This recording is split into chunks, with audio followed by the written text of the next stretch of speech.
Hello students. आज के lecture में हम transgene analysis and transgenic plant with beneficial trait का टॉपिक जो है कवर करेंगे।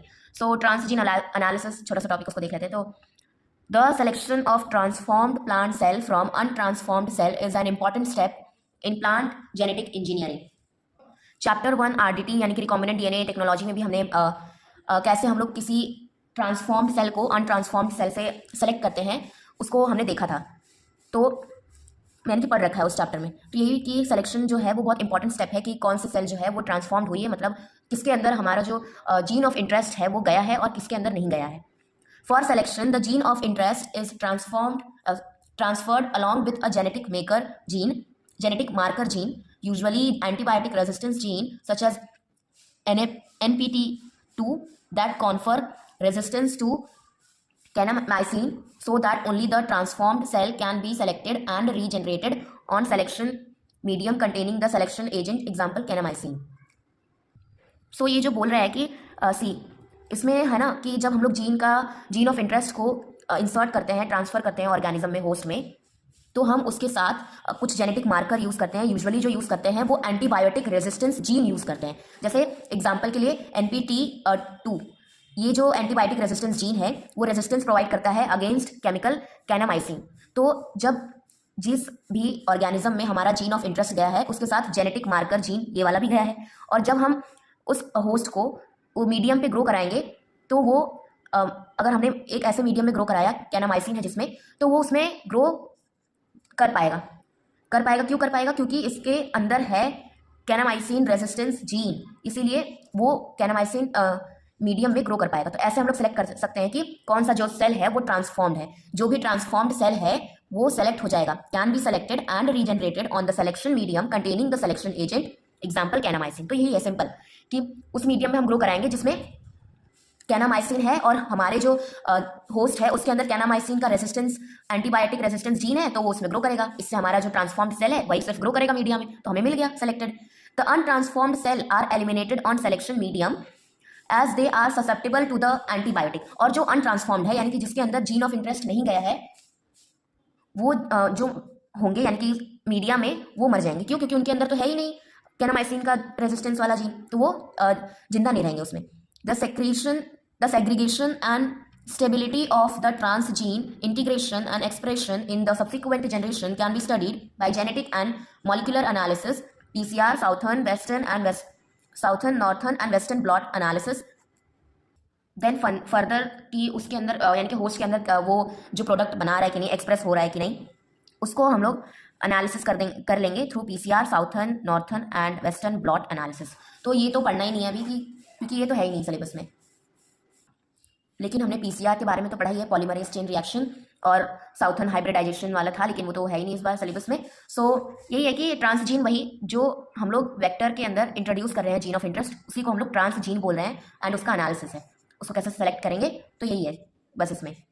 तो बस ये याद रखें ना कि जो NPT सेकेंड है वो कॉन्फर करता है, यानी कि एक रेजिस्टेंस, एंटीबायोटिक रेजिस्टेंस जीन है जो कॉन्फर करता है resistance against kanamycin.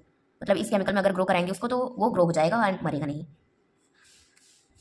Now next topic, transgenic plant with beneficial trait, यानी कि जो ट्रांसजेनिक प्लांट हमने क्रिएट किया है उसके जो बेनिफिशियल ट्रेट हैं वो देखेंगे, यानी कि ट्रांसजेनिक प्लांट को हम लोग कहाँ कहाँ यूज़ कर सकते हैं। So during the last couple of decades considerable progress has been made to understand the function of genes, isolation of novel genes and promoter, as well as the utilization of these genes for the development of transgenic or genetically modified GM crop with improved and new characters. So यही है, इसमें तो कुछ है ही नहीं। There are many potential application of plant genetic engineering and some important examples of transgenic crop approved by US Food and Drug Administration are summarized in table 2. तो हमने gene में चेंजेस कर ट्रांसजेनिक क्रॉप बनाया, यानी कि उसके gene में manipulation किया है, तो हमें जेनेटिकली मॉडिफाइड क्रॉप्स मिले हैं जिनको हम बोलते हैं GMO क्रॉप। सो इनकी जो सम जो ट्रांसजेनिक क्रॉप है वो अप्रूव्ड हैं by US food and drug administration. तो वो हमें टेबल में है जो लर्न करना है। सो इस टेबल में जो दिया हुआ है कि पहला जो कॉलम है वो है जीन इंट्रोड्यूस्ड, मतलब इस क्रॉप में कौन सा जीन इंट्रोड्यूस किया गया, हमने क्रॉप में कौन सा जीन इंट्रोड्यूस किया, देन उसके अंदर क्या न्यू इम्प्रूव्ड कैरेक्टर आए उस प्लांट में, और उसको डेवलप किसने किया था, उसका डेवलपर कौन था। तो ये जो है ये पूरा टेबल हमें लर्न करना है। मतलब आप लोगों को लर्न करना है। एंड ये जो क्रॉप का जो है कॉलम नहीं था, लेकिन मैंने लिख दिया है, इससे थोड़ा आसान हो जाएगा कि हाँ किसमें हमने जीन का इंट्रोडक्शन कराया है। ये जो पूरा टेबल है ये लर्न करना है, तो इसको मैं आप लोग को याद ही करना है, तो फिर इसमें कुछ समझाने के लिए कुछ है नहीं, इसलिए तो लर्न कर लेना इसको। हम आगे बढ़ते हैं अब। और एक और बात कि अगर इसमें क्वेश्चन आएगा भी तो एक या दो, एक ही आएगा क्वेश्चन, अगर आएगा भी तो एक या दो। तो क्वेश्चन कैसे आएगा कि ऐसे हो सकता है कि पूछ दे कि इस जीन के इंट्रोड्यूस कराने से क्या इम्प्रूव्ड कैरेक्टर आया था, तो ये सब है, यही हमें लिखना होगा। या फिर इस जीन का डेवलपर कौन था, तो ऐसे क्वेश्चंस आएंगे। अब नया topic that is stress tolerance. मतलब अब हम प्लांट को जो एक्सटर्नल एनवायरनमेंट है उसमें अडाप्ट, यानी कि जो भी स्ट्रेसेस उसके ऊपर आते हैं एबायोटिक और बायोटिक, उससे कैसे उसको टॉलरेंस बनाएंगे ये देखेंगे। तो स्ट्रेस टॉलरेंस में crop plant are very productive under ideal cultural conditions but ideal growing conditions rarely occur. तो ये बोल रहे हैं कि जो हम लोग कल्चर करते हैं प्लांट टिश्यू कल्चर, तो उसमें हम लोग कुछ बहुत ही अच्छी जो कल्चरल कंडीशन है जैसे टेम्परेचर, ह्यूमिडिटी, लाइट, ये सब मेंटेन करके रखते हैं, तो जो प्रोडक्शन होता है वो बहुत अच्छा होता है। बट एक्सटर्नल एनवायरनमेंट में हम लोग देखें तो टेम्परेचर, ह्यूमिडिटी, ये सब जो है ये चेंज होते रहता है, तो ग्रोइंग कंडीशंस जो है वो नॉर्मली नहीं होती, तो इससे प्लांट के ऊपर इफेक्ट पड़ता है। Moreover plant encounter both abiotic and biotic stresses. जैसे बायोटिक स्ट्रेसेस में लिविंग ऑर्गेनिज्म हमला कर देता है प्लांट के ऊपर, जैसे वायरल इन्फेक्शन, बैक्टीरियल इन्फेक्शन हो जाता है, या फिर फंगल पैथोजन अटैक हो जाता है, नेमाटोड्स, इंसेक्ट, पेस्ट, वीड, ये लोग अटैक कर देते हैं। और एबायोटिक में जैसे नॉन लिविंग थिंग जैसे सैलिनिटी, सॉल्ट का कंसंट्रेशन सॉइल में ज़्यादा हो गया, drought, extreme temperature, nutrient deficiency, तो ये सब एबायोटिक स्ट्रेसेस हैं। और जो बायोटिक है वो ये हैं। ये सब लर्न कर लेना कि एबायोटिक और बायोटिक स्ट्रेसेस क्या होते हैं। Stresses and these stresses cause a colossal loss of crop yield and quality. इससे क्रॉप यील्ड यानी कि जो प्रोडक्टिविटी है क्रॉप की वो कम हो जाती है, और इसमें क्वालिटी में भी फर्क आता है। The application of cell and biological pesticide as well as the use of resistant variety is only partial success and these have an certain limitations. इन सब से यानी कि इन सबको हमने रोकने के लिए केमिकल फर्टिलाइजर्स और बायोलॉजिकल पेस्टिसाइड्स यानी कि ये सब बनाए हुए हैं। लेकिन और कुछ प्लांट जो रेजिस्टेंट वैरायटी यानी कि जैसे बीटी कॉटन, वो पेस्ट रेजिस्टेंट प्लांट है, तो ऐसे प्लांट बनाए हैं, लेकिन इनकी भी कुछ लिमिटेशंस आ जाती हैं। Therefore newer and effective technologies are essential to meet the demand. तो इससे अच्छा हमें उपाय करना होगा, यानी कि मेथड्स लाने होंगे, तो ताकि जो प्लांट का यील्ड है और क्वालिटी है वो खराब ना हो और अच्छा रहे plant. In this context, biotechnological strategies can be used to create transgenic plant with increased resistance to disease and pest as well as abiotic stresses. हम लोग प्लांट को स्ट्रेस टॉलरेंस बनाएंगे, इससे बायोटिक एंड एबायोटिक से। तो पहला है biotic stress tolerance. अब बायोटिक स्ट्रेस टॉलरेंस देख लेते हैं। बायोटिक स्ट्रेस टॉलरेंस में पहला है हर्बिसाइड टॉलरेंस। हर्बिसाइड हम लोग स्प्रे करते ही हैं प्लांट के ऊपर, ये पता है हमें। Weeds, plant growing where they are not wanted, यानी कि वीड्स हमें पता ही है कि वीड्स क्या होते हैं, जो पौधे वो चाहिए नहीं होते हैं, बीच बीच में अपना प्लांट के बीच में उग जाते हैं। तो decreases crop yield and quality primarily bye competing with crop plant for light, water and nutrient. तो ये वीड जो होते हैं ये बीच बीच में उग जाते हैं क्रॉप के। एंड जैसे एग्जाम्पल वीड का दिया हुआ है स्ट्रिगा, ये एग्जाम्पल है वीड का। एंड ये हमारे क्रॉप का जो हम लोग क्रॉप उगा रहे हैं उसके लिए कंपटीशन क्रिएट कर देते हैं of what, light, water, nutrient. मतलब जो हम लोग प्लांट को दे रहे हैं ताकि प्लांट अच्छा उगे, वो ये लोग लेकर बैठ जा रहे हैं, वीड्स जो हैं। अब क्या होगा, तो वीड्स जो है अनवांटेड प्लांट है जो ग्रो हो जाते हैं। अब इनको मारने के लिए ये जो वीड्स हैं उसके लिए फार्मर क्या यूज़ करते हैं, हर्बिसाइड या वीडिसाइड्स। तो वीडिसाइड्स का भी एक एग्जाम्पल दिया है, ये लर्न कर लेना, ग्लायोफॉसेट। ओके, तो इसको हम लोग यूज़ करते हैं for the eradication of weed in the field, यानी कि जो भी वीड फील्ड में उग रही है उसको मारने के लिए। But the main problem with this is the development of herbicide tolerance by weed. अब यहाँ पर बात यह हो जाती है जैसे कि हमने सुना है ना कि जो मॉस्किटोज हैं वो डीडीटी से रेजिस्टेंट हो गए हैं। मतलब अब पहले बहुत ज़्यादा डीडीटी जो था वो बहुत स्प्रे किया जाता था, लेकिन अब मॉस्किटो उसके लिए रेजिस्टेंट हो गए, मतलब अब उससे वो नहीं मरेंगे। तो ऐसे ही जो वीड्स होते हैं इनके ऊपर बार बार हम लोग जो वीडिसाइड का यूज़ करते हैं, तो उससे जो है ना ये अपने आप में टॉलरेंस पैदा कर लेते हैं। यानी कि अब उनके ऊपर अगर हम लोग वीडिसाइड स्प्रे करेंगे ना तो वीड्स जो है वो मरेंगे ही नहीं। तो ये क्या कर लेते हैं, they develop herbicide tolerance.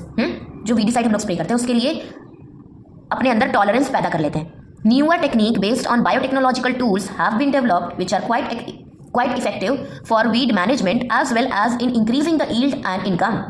There are several biotechnological strategies for weed control, but the most commonly employed approach is the overproduction of herbicide target enzyme, usually in chloroplast in plants, so that it become insensitive to the herbicide. देखो अब ये बोलना क्या चाह रहे हैं कि बहुत सारे वेज हैं जिससे हम लोग वीड को कंट्रोल कर सकते हैं। बट यहाँ पर हम लोग प्लांट को हर्बिसाइड टॉलरेंस बनाने की बात कर रहे हैं। तो वीड, देखो वीड में ना अगर हम लोग एक ही हर्बिसाइड को यूज़ करते रहे तो वीड में भी टॉलरेंस पैदा हो जाती है। बट बात यह है कि जब हम लोग हर्बिसाइड स्प्रे करते हैं तो प्लांट पे भी इफेक्ट पड़ता है। तो बात यहाँ पर हम लोग ये कर रहे हैं कि जो हमारा मेन प्लांट है उसको हम लोग कैसे टॉलरेंट बनाएं अगेंस्ट द हर्बिसाइड। तो उसके लिए हम क्या करते हैं कि जो मोस्ट कॉमनली अप्रोच है किया जाता है, over production of herbicide target enzyme. इसका मतलब क्या है कि हर्बिसाइड जो एंजाइम को टारगेट करता है, यानी कि हर्बिसाइड कुछ ना कुछ तो प्लांट के अंदर जाकर करता होगा ना, कि वो उसका वो वाला एंजाइम जो है उस एंजाइम को टारगेट कर देता होगा, तो उसका आगे वाला जो प्रोसेस है वो रुक जाता होगा। जैसे मेटाबॉलिज्म में हर एक स्टेप पर एक एंजाइम्स लगते थे। तो अगर बीच में कोई एंजाइम मिसिंग हो जाए तो पूरा जो प्रोसेस है, पूरा जो स्टेप है वो खराब हो जाएगा, है ना, यानी कि होगा ही नहीं वो प्रोसेस अब। तो हर्बिसाइड भी मारता होगा कैसे किसी प्लांट को, वही उसके कुछ जो इंपॉर्टेंट एंजाइम है उसको खत्म कर देता होगा, तो उसका मेटाबॉलिज्म रुक जाता होगा और उसकी वजह से प्लांट मर जाता होगा। तो होता क्या है कि हम प्लांट को कैसे बचाएं हर्बिसाइड से, तो इसके लिए हम क्या करते हैं, over production of herbicide target enzyme, यानी कि हर्बिसाइड जो एंजाइम को टारगेट करता है उसका हम ओवर प्रोडक्शन करा देते हैं, यूजुअली इन क्लोरोप्लास्ट के अंदर हम लोग ये काम करते हैं, यानी कि उस एंजाइम का ओवर प्रोडक्शन करा देते हैं जिसको हर्बिसाइड इफेक्ट करता है। अब देखो जैसे एग्जांपल ले लेते हैं कि जैसे खाना बना हुआ है, तो अगर कुछ 5 लोग हैं और खाना बहुत थोड़ा सा है तो खाना ख़त्म हो गया। बट अगर हम लोग खाने को ज़्यादा क्वांटिटी में बना दें तो जो 5 लोग हैं उनका पेट भी भर जाएगा और वो बाकी भी रहेगा, तो मतलब खाना खत्म नहीं हो रहा। तो वैसे ही यहाँ पर भी हो रहा है कि जो एंजाइम है उसका ओवर प्रोडक्शन करा दिया हमने, उसका जो क्वांटिटी है वो बढ़ा दिया, वो क्लोरोप्लास्ट में करते हैं, so that it becomes insensitive to the herbicide. अब हर्बिसाइड आएगा और हर्बिसाइड जब उन एंजाइम्स पर टारगेट करेगा तब भी हमारे पास बहुत ज़्यादा एंजाइम है तो कोई बात नहीं, चल जाएगा, क्योंकि हमारे पास तो बहुत ही ज़्यादा एंजाइम है। तो यही करते हैं हम लोग हर्बिसाइड रेजिस्टेंट में। तो लर्न कर लेना, ये जो बुक की लैंग्वेज है ना उसको सीधा लिख कर आ जाना। अगर पूछे कि हर्बिसाइड टॉलरेंस हम लोग प्लांट में कैसे क्रिएट करते हैं, तो यही है, over production of herbicide target enzyme usually in chloroplast करा देते हैं प्लांट में, तो वो इनसेंसिटिव टू द हर्बिसाइड बन जाता है ना। समझ में आ गया। The popular example for such an approach is the introduction of a modified gene from an agrobacterium species। मतलब जो पॉपुलरली जो किया गया है वो है introduction of modified gene from agrobacterium species, यानी कि एग्रोबैक्टीरियम स्पीशीज से हमने मॉडिफाइड जीन निकाला दैट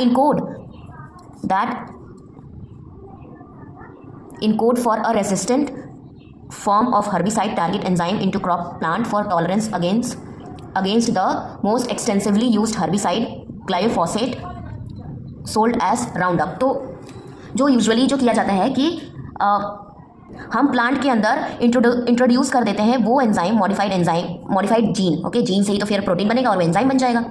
तो modified gene from agrobacterium species, agrobacterium से लेते हैं हम लोग, वो वाला जीन लेते हैं that encodes for a resistant form of the herbicide target enzyme, यानी कि वो एंजाइम जो हर्बिसाइड से रेजिस्टेंट हो, यानी कि एग्रोबैक्टीरियम स्पीशीज से वो मॉडिफाइड जीन निकालेंगे जो इनकोड करता है resistant form of herbicide target enzyme, यानी कि जो हर्बिसाइड से रेजिस्टेंट हो वो इसीलिए प्लांट रेजिस्टेंट हो जाएगा उसके लिए और टॉलरेंस उसके अंदर आ जाएगी, क्योंकि जो हर्बिसाइड टारगेट एंजाइम है वो रेजिस्टेंट है हर्बिसाइड के, तो कुछ होगा ही नहीं प्लांट को। तो यही है, तो ये एकदम अच्छे से लर्न कर लेना और यही लाइन बाय लाइन यही लिख कर आना अगर हर्बिसाइड टॉलरेंस आए तो ये वाली जो टेक्निक है यूज़ करते हैं हम लोग अगेंस्ट हर्बिसाइड ग्लायोफॉसेट, जो हमने पढ़ा अभी, सोल्ड एज राउंडअप, यानी कि मार्केट में जो सेल होता है ये एज अ राउंडअप सेल होता है and is effective against many weed, और ये बहुत अच्छा होता है, यानी कि वीड को मारने में सबसे ज़्यादा इफेक्टिव होता है। तो Roundup ready GM crop plant such as canola, soybean, corn and cotton tolerant to glyphosate has been commercialised. तो मतलब ये जो प्लांट है ये अब ग्लायोफॉसेट से रेजिस्टेंस है, यानी कि अब इन प्लांट के ऊपर हम लोग वो स्प्रे करेंगे हर्बिसाइड ग्लायोफॉसेट, तो इनको कुछ नहीं होगा क्योंकि ये रेजिस्टेंट है। तो प्लांट हो गया हमारा हर्बिसाइड टॉलरेंस, और यही है हर्बिसाइड टॉलरेंस। सो आज के लिए हम इतना ही रखते हैं, यानी कि हर्बिसाइड टॉलरेंस। आगे हम लोग देखेंगे बायोटिक और एबायोटिक स्ट्रेस के और भी जो टॉलरेंस हमने प्लांट को बनाया है। सो अगर कोई भी डाउट रहे तो फिर कमेंट सेक्शन में पूछ लेना, एंड देन हम लोग नेक्स्ट लेक्चर में पेस्ट रेजिस्टेंट करेंगे। So thank you so much.